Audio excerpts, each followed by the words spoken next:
명원 여러분 안녕하세요. 오늘은 25년 8월 16일 금요일 오전 시간입니다.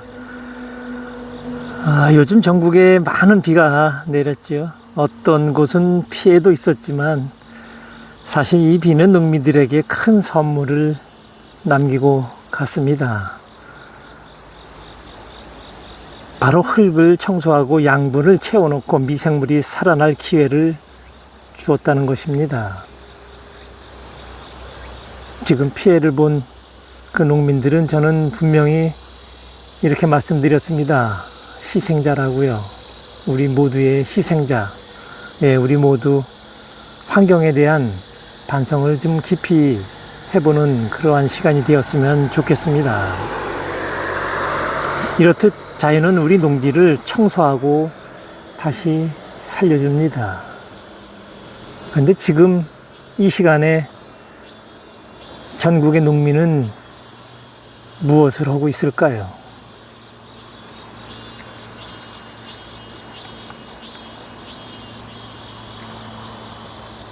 오늘은 좀 우리가 반성해야 될 그러한 그 환경에 대한 비료와 농약, 그리고 그 외에도 많이 있지만 그것에 대한 말씀을 좀 드리려고 이렇게 나왔습니다.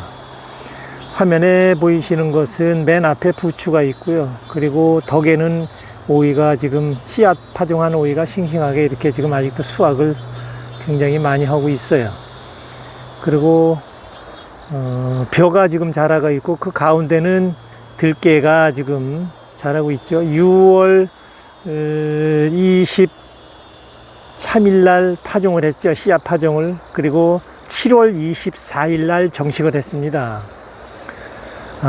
그리고 그 옆에 보면 좀 그 풀이라고 그러죠. 아주 고마운 풀인데 저것을 우리는 적대시하고 있어요. 옛말에 그 어르신들이 이런 말씀을 했어요.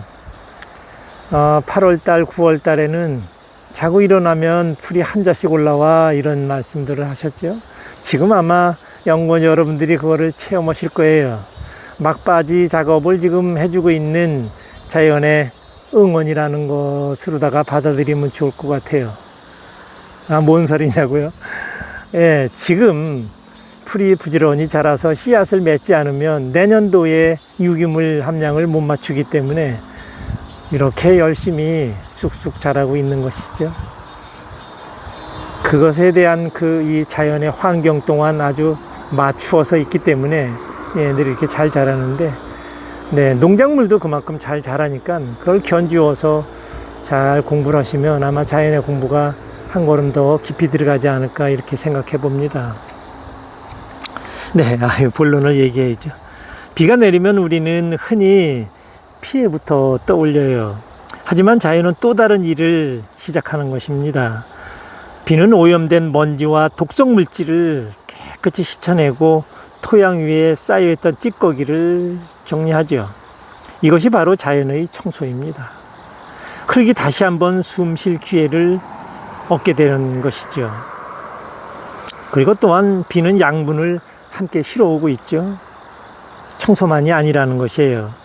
비는 산에서 흘러내리며 미네랄과 광물질을 함께 실어옵니다. 이 물이 농과 밭에 스며들면서 흙 속에는 새로운 영양분이 보충되고요. 자연은 이렇게 오염을 씻어내는 동시에 양분을 채워 넣어서 흙을 다시 힘있게 만들어줍니다. 그리고 빛 속에는 굉장히 많은 양분이 들어있어요. 우리가 아직 과학적으로다가 파악되지 않은 그런 것들이에요. 아주 오묘한 것들이 많이 있습니다. 큰 비가 지나간 뒤 흙 속에는 놀라운 변화가 일어나죠. 물은 산소를 끌어들이고 흙을 적셔줍니다. 이때 잠들어 있던 미생물들이 깨어나서 활발하게 증식하기 시작합니다.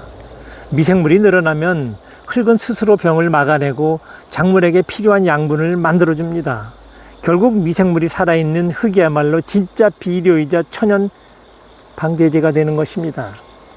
농지의 물은 굉장히 많이 필요하죠.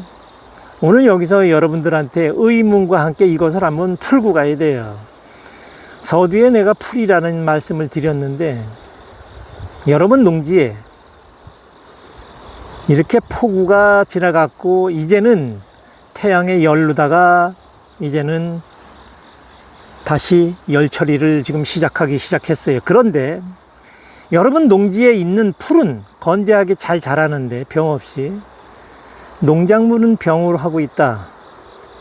잘 생각해 보세요. 왜 풀은 병도 없이 잘 자라는데 내가 수확하려고 하는 그 농작물은 병들어서 이렇게 시름시름, 충에도 시름시름, 균에도 시름시름, 뿌리 썩은 병까지 발병이 되는지를 생각하시라는 거예요. 이게 정화 이론을 들어가게 되면 풀, 야생초는 1차 정화 식물이기 때문에 굉장히 강렬합니다. 강합니다. 어떠한 것도 다 소화를 시켜서 그 양분을 뽑아내서 본인이 키를 키워서 다시 유기물을 채워주는 그런 역할을 하는데, 농작물은 3차 정화 식물입니다. 그래서 지금 연구원 여러분들이 만약 비료와 썩은 퇴비를 썼다 하면 이것을 지금 흡수해서 소화를 못 시킨다는 것이에요. 풀은 1차 정화 식물이기 때문에 전부 다 소화를 시켜서 잘 자라죠. 아주 그냥 쑥쑥 자라죠. 그런데 농작물은 병이 있다면 제가 말씀드린 것을 잘 검토해서 토양이 얼마나 중요하다는 것, 지금 우리가 어떠한 활동을 하고 있다는 것을 지금 반성해야 될 것입니다. 네.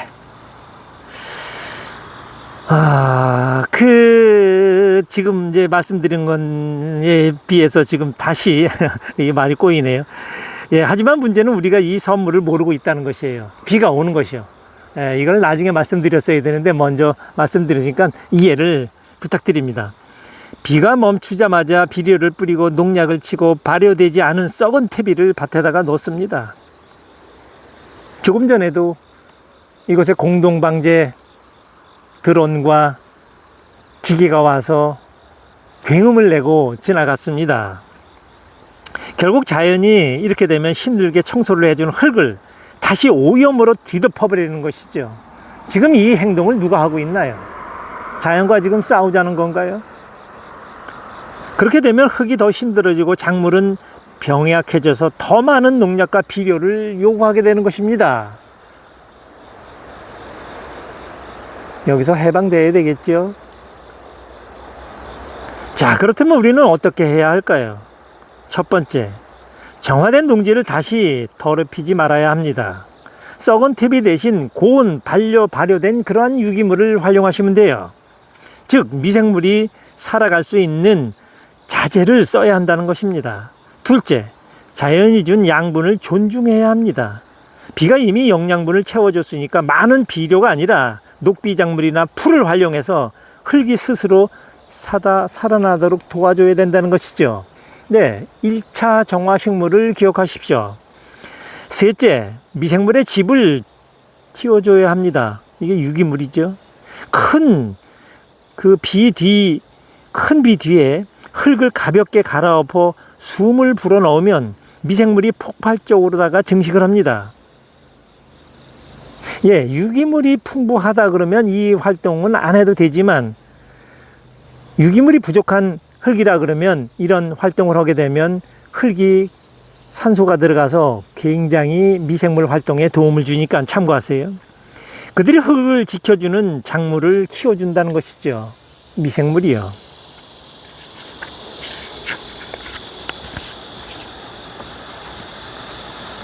연구원 여러분, 농사는 내가 짓는 것이 아닙니다. 자연이 짓고 우리는 그 과정을 돕는 사람일 뿐입니다. 인간이 아니고 사람이요. 큰 비와 장마는 단순한 피해가 아니라 오염을 씻어내고 양분을 채워 넣으며 미생물이 살아날 기회를 주는 자연의 아주 큰 선물입니다. 이제 우리는 그 선물을 되돌려 버리지 말아야 합니다. 흙을 살리고 미생물을 살리고 자연과 함께 농사를 지어야 합니다. 그럴 때 우리의 농사는 진정으로 자연과 동행하는 그러한 길이 될 것입니다.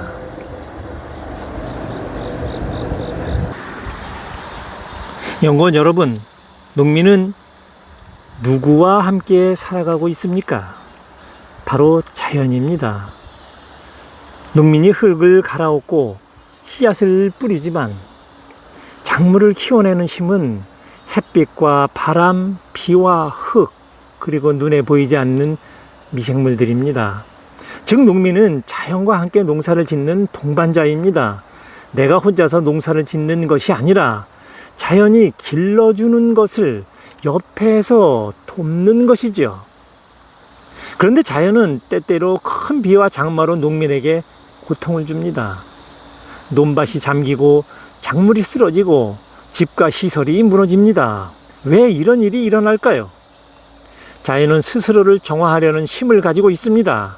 농약과 비료, 썩은 퇴비가 쌓여 병든 땅이 되었을 때 비와 물은 그것을 씻어내고 다시 숨 쉴 수 있는 흙으로 돌려놓으려 합니다. 이것이 자연의 청소입니다. 즉, 큰 비는 단순한 재앙이 아니라 오염된 흙을 살리려는 자연의 몸부림인 것입니다. 하지만 우리가 이 뜻을 모르고 계속 농약과 비료, 썩은 퇴비로 흙을 덮이면 어떻게 될까요? 자연은 또다시 더 큰 비로, 더 강한 태풍으로 씻어내려 할 것입니다. 그 피해는 고스란히 농민과 마을에 돌아오며 희생당할 수밖에 없다는 것이지요. 논밭은 잠기고 수확은 줄어들고 결국 농민의 삶이 더욱 힘들어집니다. 자연의 청소가 반복될수록 농민도 더 큰 피해를 입는다는 사실을 잊지 말아야 합니다. 자, 그렇다면 농민이 잘 살기 위해서는 어떻게 해야 할까요? 첫 번째, 자연을 거스르지 말고 순리를 따라야 합니다. 발효되지 않은 썩은 퇴비 대신 고온 발효된 유기물을 쓰고 흙이 스스로 살아나도록 도와주어야 합니다. 둘째, 농약과 비료로 흙을 병들게 하지 말고 미생물이 살아 숨쉬는 건강한 토양을 만들어야 합니다. 흙속 미생물이 살아날 때 작물은 스스로 병에 강해지고 농민은 더 이상 농약에 의존할 필요가 없습니다. 세 번째, 농심을 지켜야 합니다. 내가 농사 짓는다는 오만을 버리십시오. 자연이 농사 지어주니 나는 그 순리를 따르겠다는 겸손한 마음을 가져야 합니다. 이 마음이 있을 때 농사는 편해지고 자연은 농민에게 풍요를 돌려줍니다. 영원 여러분, 농민은 자연과 맞서는 싸움꾼이 아니라 자연과 더불어 사는 동반자입니다. 자연이 큰 비로 청소를 하는 것은 벌이 아니라 되살림의 과정이고요. 우리가 그 뜻을 깨닫고 순리를 따른다면 농사는 우리를 힘들게 하는 고역이 아니라 자연과 함께 걷는 평화로운 길이 될 것입니다. 연구원 여러분들이 이러한 활동 속에, 농사 활동 속에 농작물 수확한 그 물질은 진정으로 사회에서 기다리고 있습니다. 이러한 농심의 농산물을 말입니다. 감사합니다. 이 덕은 100m입니다. 100m에 애호박이 지금 수확을 계속하고 있고요. 요번 비에 꽃이 조금 안 펴서 이제 피기 시작하고 있군요. 그리고 이곳은 지금 고추죠.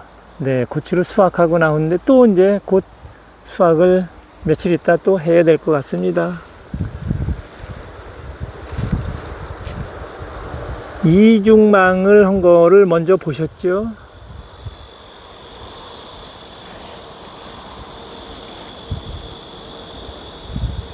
이렇게 해서 이제 태풍이 오거나 그럴 때 이 망을 더 끌어올린다는 것이요.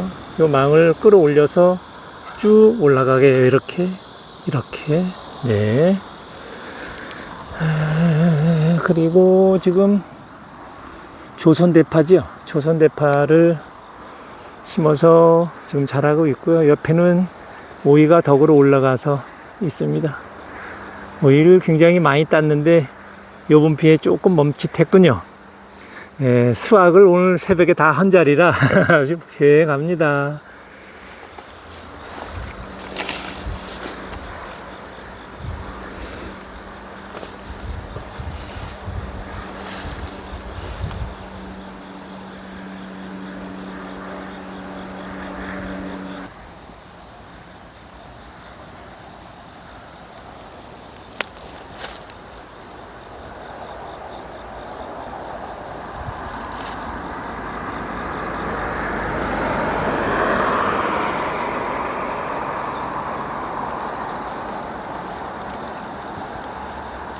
내일 뵙겠습니다.